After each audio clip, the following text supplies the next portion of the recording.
아이의 자기 주도력은 거창한 일을 할 때 키워지는 게 아니라 작고 사소한 일을 반복적으로 할 때 내재화되기 시작합니다. 하루의 일상 안에서 본인이 스스로 선택하고 느끼고 책임진 경험이 쌓일 때 길러지는 힘입니다. 오늘 옷을 입을 고르는 일, 숙제를 언제 시작할지 정하는 일, 단원 평가를 어떻게 준비할지 계획을 세워보는 일, 친구와 다투었을 때 어떤 말로 화해를 건넬지 생각해보는 일 등 본인이 스스로 선택하는 일에서부터 아이만의 예측 능력이 자라기 시작하지요. 부모의 눈에는 답답할 만큼 느리고 서툴러 보일 수도 있을 겁니다. 그러나 자기 과정 속에서 아이는 자신이 되고 싶은 어른의 모습에 한 뼘 더 가까워질 수 있습니다.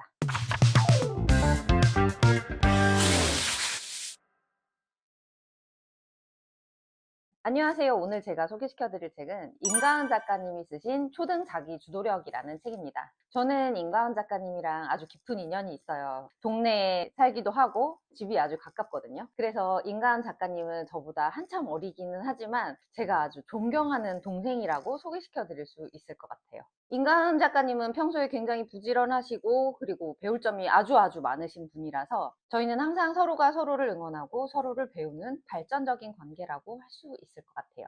초등 특수교사로 10년 이상 재직하신 임가은 작가님이 쓰신 책은 미취학 어머님들께 꼭 읽어보시길 추천드립니다. 그럼 오늘의 책, 초등 자기 주도력 시작해 보겠습니다. 실제로 교실을 둘러보면 혼자 시간을 보내는 아이들이 생각보다 많습니다. 쉬는 시간에 홀로 도서관에 가거나 색종이를 접고 그림을 그리고 책을 읽는 등 같은 공간에 있지만 각기 다른 모습으로 시간을 보냅니다. 자신이 선택한 방법으로 시간을 능동적으로 보내는 것이죠. 이는 스스로 자신을 인식하고 실행하는 자기 주도 능력과도 관계가 큽니다. 친구가 무엇 하는지 보느라 시간을 보내지 않고 자신의 선택으로 시간을 계획하는 것이니까요. 많은 부모는 교실 상황을 직접 보지 못하기에 가장 나쁜 상황을 상상하게 되고 불안해집니다. 아이의 말로만 상황을 판단하게 되지요. 그런데 아이는 본인이 겪은 감정과 상황 위주로 이야기할 뿐 주변과 비교하여 말하지 않습니다. 부모는 아이가 던져준 작은 단서를 퍼즐 맞추듯 이렇진 않았을까 하며 짐작할 뿐입니다. 저도 참 수많은 어머님들이랑 상담을 진행을 해요. 근데 이 부분을 꼭 한번 생각을 해보셨으면 좋겠는 게 주 양육자가 아이를 보는 시선의 색깔이 주로 무엇인지를 한번 가만히 생각해 보셨으면 좋겠어요.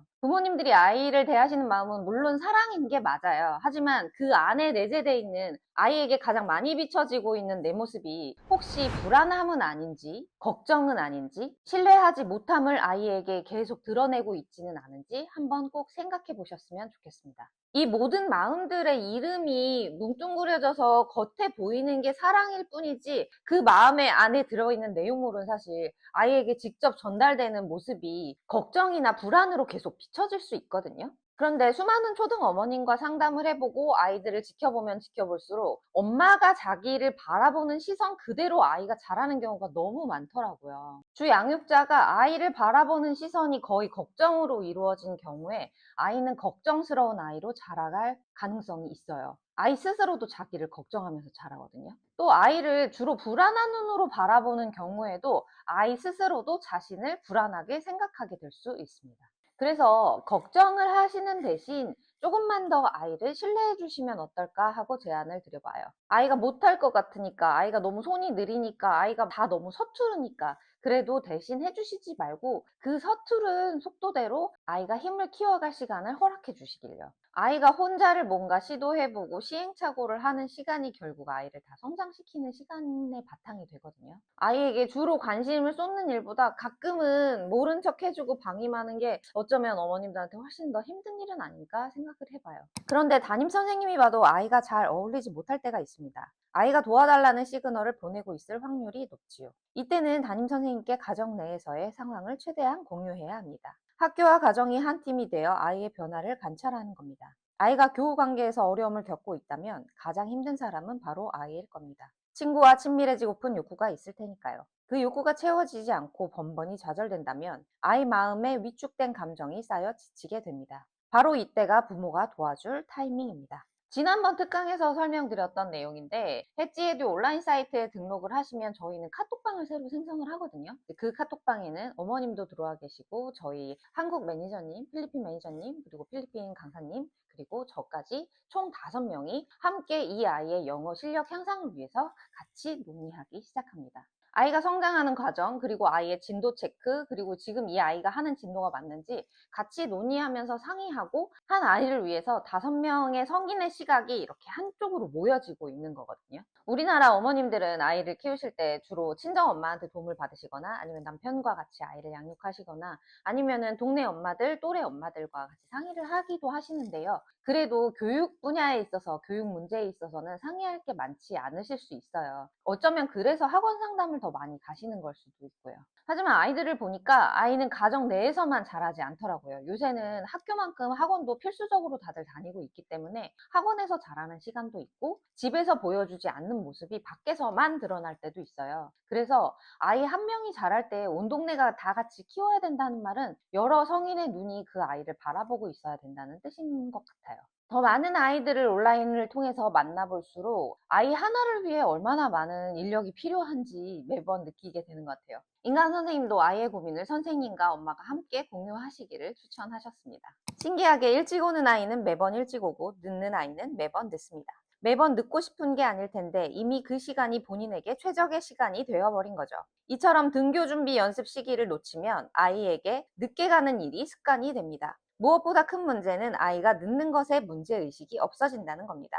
솔직히 학교에 조금 늦는다고 해서 아주 큰 문제가 일어나진 않습니다. 그러나 아이는 점점 이렇게 생각하게 됩니다. 아, 늦어도 되는구나. 늦어도 큰 문제가 일어나지 않는구나. 그러면 어떤 일이 벌어질까요? 초등 6년을 지나 중고등을 거쳐 성인이 되어서도 늦는 것에 큰 문제를 느끼지 못하게 됩니다. 삶의 태도로 굳어져 버리는 거죠. 태도는 한순간에 형성되지 않습니다. 오랜 시간 동안 내가 자주 하는 행동, 내가 자주 쓰는 말 등이 모여 나를 보여주는 태도가 됩니다. 그렇기에 태도는 한 번에 바꾸기가 어렵습니다. 제 시간에 등교하여 친구들과 시간을 보내는 기쁨, 학교 도서관을 둘러보는 즐거움, 미리 1교시를 준비해 놓은 뿌듯함, 이러한 감정이 쌓여 아이의 삶이 된다는 것을 기억해 주세요. 더 많은 아이들을 지도할수록 더 많이 느끼는 중요 포인트가 결국에는 지식이 아니구나.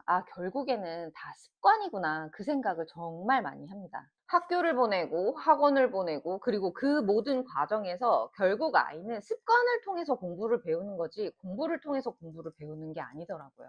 물론 지식도 들어가야 돼요. 초등 고학년에서부터 중학교 때까지 배우는 지식, 교과서에서 배우는, 교과 과정에서 배우는 지식은 성인이 되었을 때 상식 수준에서 꼭 알아야 되는 지식들이에요. 그래서 저는 꼭 암기를 시키거든요. 아이들은 일부러라도 자기가 그걸 외우려고 하지 않아요. 그리고 주의 있게 보려고 하지도 않죠. 그래서 저는 교과서에 나오는 단어들 위주로 모르는 단어들을 꼭 암기시키는 과정을 거치고 있어요.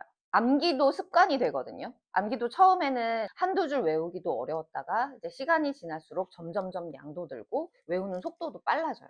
저희 라이팅 수업을 통해서도 아이가 자기 힘으로 모르는 단어는 사전을 찾아보고 자기 스스로 손으로 문장을 쓰고 자기 스스로의 힘으로 이 문장의 시제를 생각해보고 이 문장이 상태인지 행동인지 생각해보고 하는 그 과정 모두가 아이가 참는 과정이거든요. 결국에는 하기 싫은 걸 계속 참아가는 과정이 습관이 잡혀가면서 공부의 큰 그릇이 돼요. 그래서 공부 그릇이 저학년부터 이렇게 탄탄해진 아이는 이제 고학년부터 본격적으로 중등 대비를 시작해야 할 때 제대로 된 공부를 그제서야 시작할 수 있습니다. 제가 상담을 할 때 가장 많이 상담을 요청하시는 학년이 한 50% 정도가 고학년이에요. 이미 습관이 잡히지 않은 상태에서 아이가 고학년은 됐는데 어머님은 더 이상 이 아이를 어쩌지 못하는 거죠. 왜냐면 고학년이 되면 이제 엄마가 가라는 학원도 안 간다고 하거든요. 지금까지는 학원이라도 보내서 억지로 숙제도 시키고 공부도 했었는데 이제는 학원도 안 간다 그러고 그런 아이가 집에서 공부를 스스로 하지도 않죠.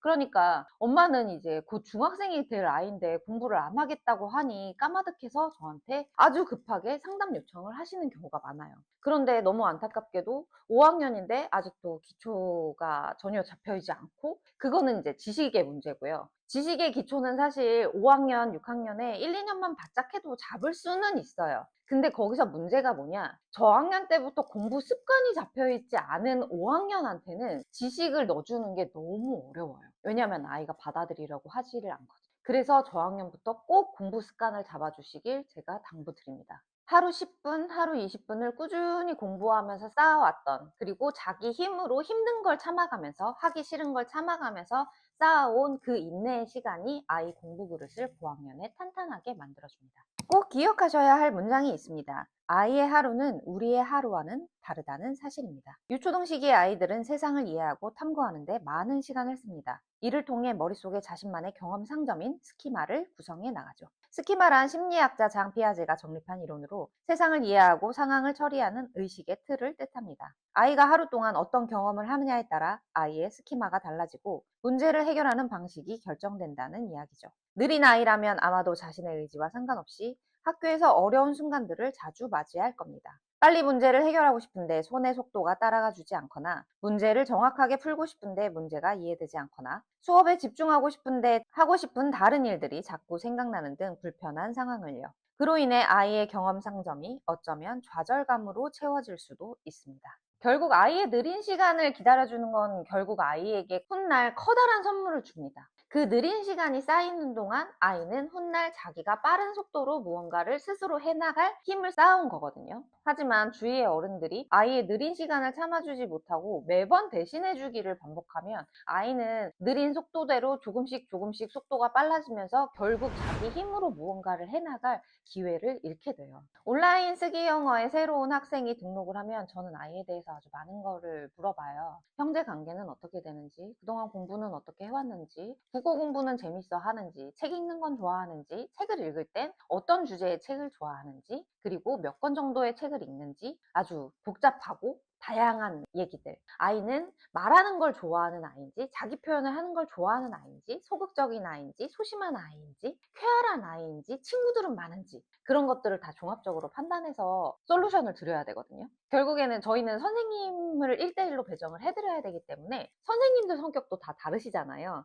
그래서 최대한 아이랑 성격이 맞을 만한 선생님을 배정을 해드려요. 왜냐면 수업하는 동안 선생님이랑도 궁합이 잘 맞아야 아이가 수업 시간을 기다리게 돼요. 엄마, 나 오늘도 공부하고 싶어 라는 얘기를 엄마한테 하게 되고, 엄마는 얼마나 감동적이시겠어요. 아, 우리 애가 공부를 하고 싶다고 하네. 그 기쁨들이 모여서 이제 아이가 공부할 힘이 돼가는 거거든요. 아이들은 다들 자기가 성장하는 속도가 다 달라요. 성장을 안 한다는 게 아니라 어떤 아이는 느리게 성장하고 어떤 아이는 조금 상대적으로 빠르게 갈 수는 있어요. 그 속도를 존중해주면서 앞으로 가게끔 해야지, 가르치는 어른이 편하자고 네가 내 속도를 따라와라고 하면 안 되거든요. 그런데 한국 교육은 그런 경우가 너무 많죠. 그게 가장 안타까운 부분입니다. 나도 듣고 싶지 않은데 그 마음은 믿어주지 않아. 이렇게 느끼는 아이는 설령 늦는 게 문제라고 생각할지라도 제때 하고 싶은 마음이 들지 않습니다. 반면에 미숙할지라도 매번 늦게 준비하는 모습을 보일지라도 내 마음은 그게 아니라는 걸 믿어주는 부모가 있다면 아이는 조금이라도 달라지고 싶습니다.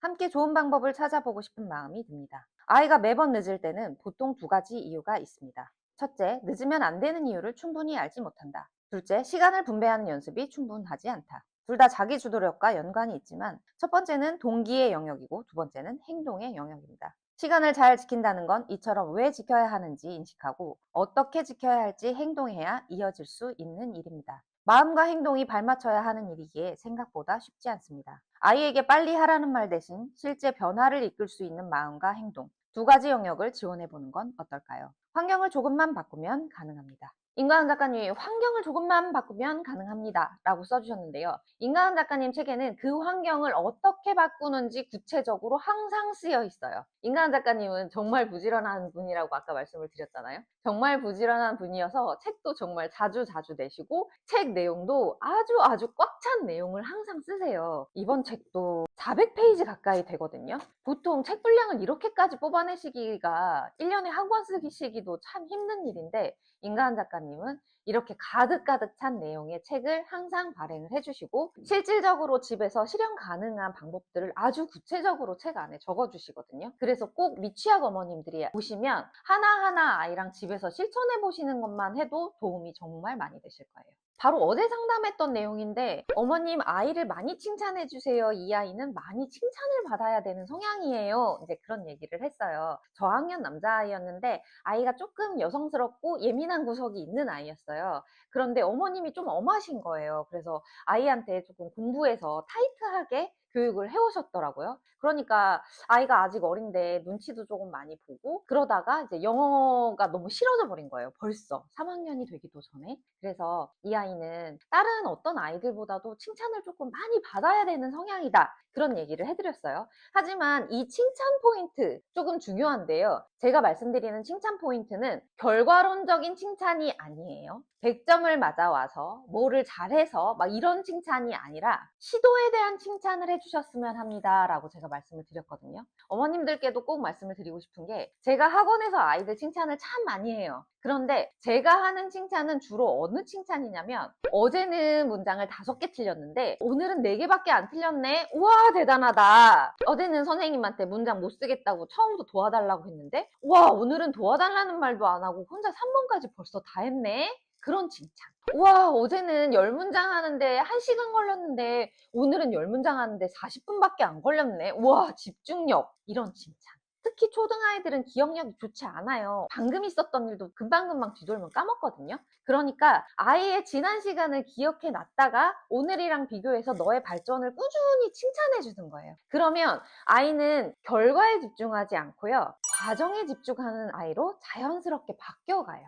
그런 아이들이 저한테 처음에는 선생님 오늘 저 다 맞았어요? 선생님 저 100점 맞았어요? 이런 걸로 자랑을 하던 아이가 이렇게 주기적으로 과정에 대한 칭찬을 받으면 나중에는 언젠가 자기가 10문장, 5문장을 혼자 했었을 때 칭찬받았던 기억이 있기 때문에 혼자서 선생님이 오기 전에 막 더 많이 해놓으려고 해요. 그래서 자기가 더 많이 15문장을 내 힘으로 다 해야지 이런 마음을 먹고 학원에 오거든요. 그래서 꼭 아이들을 칭찬해 주실 때는 경과를 기억해 주시고 그 경과가 요만큼씩이라도 발전할 때 그 디테일을 모두 칭찬해 주시면 도움이 됩니다. 아이는 더 잘하려고 할 거예요, 분명히. 제가 초등 자기주 도력을 보면서 가장 좋았던 구절 하나가 있어서 소개시켜 드릴게요. 안 하고 싶은 아이는 없다. 못하는 아이만 있을 뿐. 공부를 지도하다 보면 정말 결국 가장 잘하고 싶어 하는 건 엄마가 아니라 아이예요. 아이는 정말 공부를 잘하고 싶은 마음이거든요.